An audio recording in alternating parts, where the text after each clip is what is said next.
विजय गायकवाड. मी पळसपूर इथे राहते आहे. ही माझी शाळा जिल्हा परिषद प्राथमिक शाळा पळसपूर. धन्यवाद.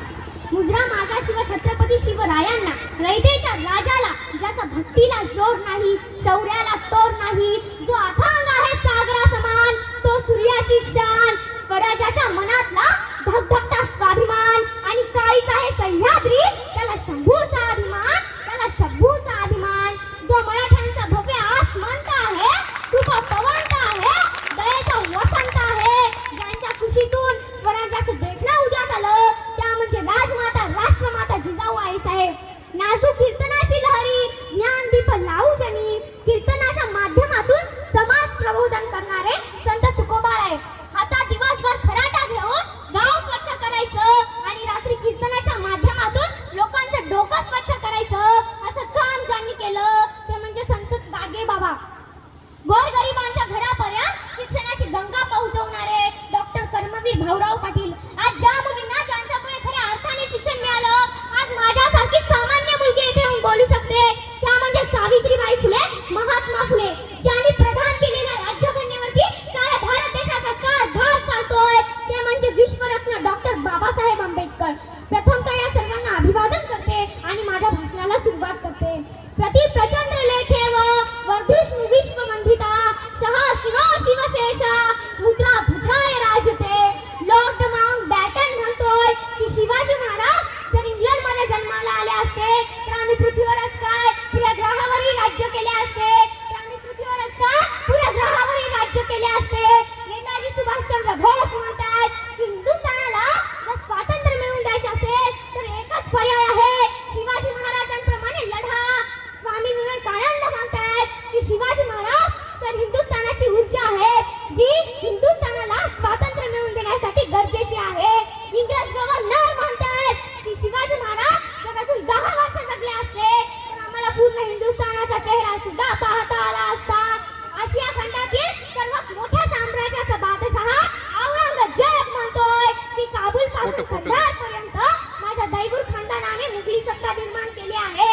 मोठ्या मोठ्या सरदारांना माझ्या दैगुर खानदानाने पाणी पाजलंय, पण महाराष्ट्रात मात्र आम्हाला शिवाजी महाराजांनी रोखलं, शिवाजी महाराजांनी रोखलंय.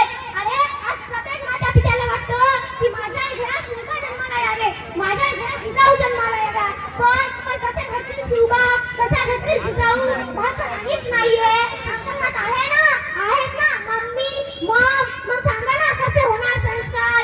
अरे आज आपली माता मुलाला जवळ घेऊन न बसता टीव्ही समोर बसतीये, मालिका बघतीये, त्याचंच अनुकरणही करते, मग सांगा ना कसे होणार संस्कार. अरे पूर्वीच्या महिलांकडे बघा जरा, त्या वाचक होत्या, आजी आजोबा, आई वडील, काका काकू, लहान मोठी भावंडे सगळे एकत्र जेवणाला बसायची, चर्चा करायची. पण आज आम्ही विभक्त कुटुंब पद्धतीचा स्वीकार केला आहे. आज आमच्याच म्हाताऱ्या आई वडिलांचं बोलणं आम्हाला कमीच वाटू लागलं का? कारण का आम्ही सुशिक्षित झालो, शिक्षणाच्या नावाखाली आम्ही आमच्याच आई वडिलांचा अपमान करायला लागलो. अरे मुलगा शिकावा म्हणून बापाने गावातली जमीन विकली, मुलाला परदेशात घर राहायला दिले, मुलगा शिकला, मुलाला नोकरी लागली, नोकरी मिळाल्यावर त्याला छोकरी पण मिळाली, मुलगा छोकरीमध्ये दंग झाला. अरे कसे घडतील शिवबा, कसे घडतील जिजाऊ, त्यांच्यावर संस्कार करणारे वृद्धच आम्हाला नकोय. अरे आज जगभर चर्चा म्हणते आहे की मुली परधनियांसोबत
घ्या. जर तुम्हाला महाराजांचे लॉकेट गळ्यात घालायचं असेल तर आपले वर्तन चुकीचं असणार नाही याची काळजी घ्या.